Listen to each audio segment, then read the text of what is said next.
Landed property design secrets that seriously raise capital value, formerly kept secrets unless you were the client.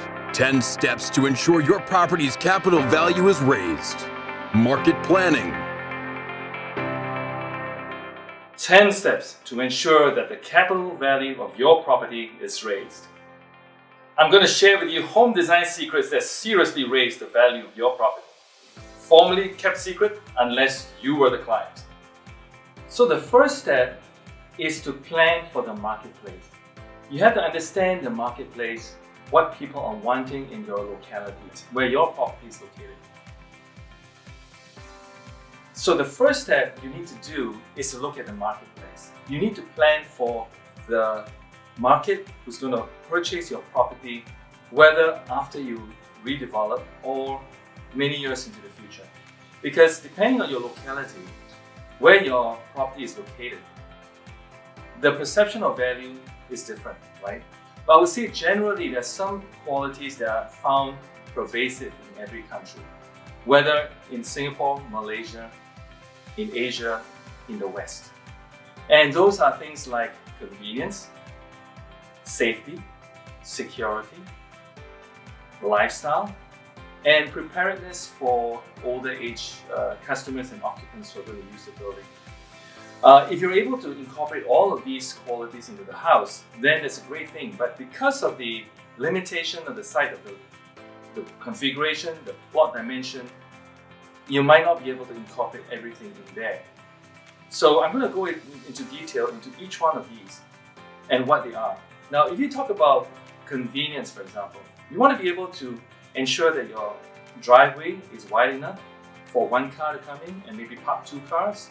And people like wide frontages. That's the reason why, as much as possible, you acquire a piece of land or a plot that has a wide frontage. And then you can have a boundary gate that can slide out all the way to the end, or at least slide one side into the boundary wall and then slide out to the other side where the garden is.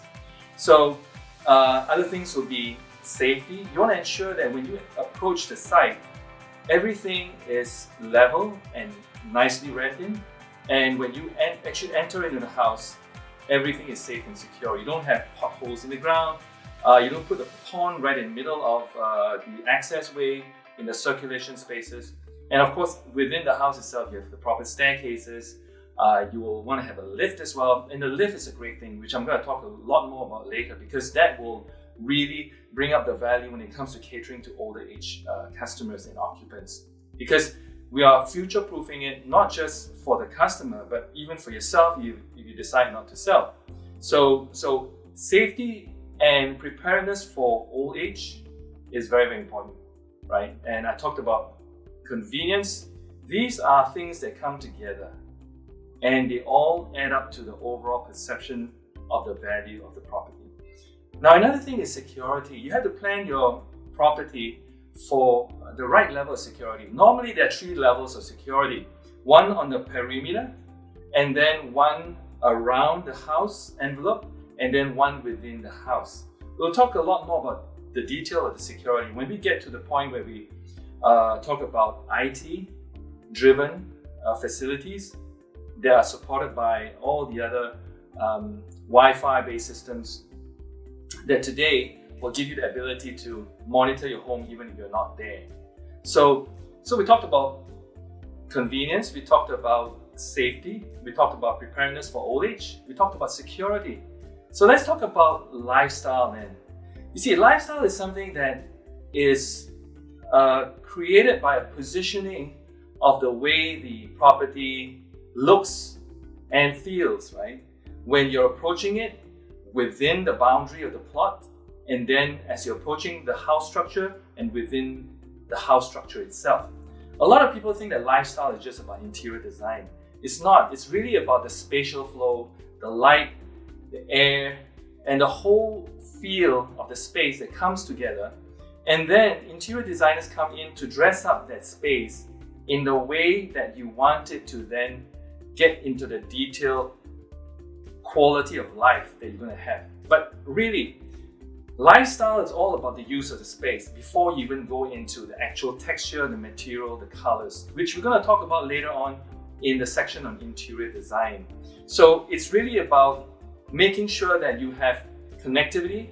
And the other thing I want to talk about is landscaping, because landscaping together with the continuity of the space front and back of the house and around the house is so important. I'm going to go into detail on that one.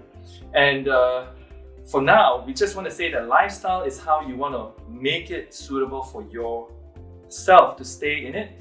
But if you are going to prepare it for the future, where somebody else is going to come in and fit it out, that's where your structure and your whole positioning and placement of all these elements comes together. So it's just an open palette for people to come in and customize it for their lifestyle.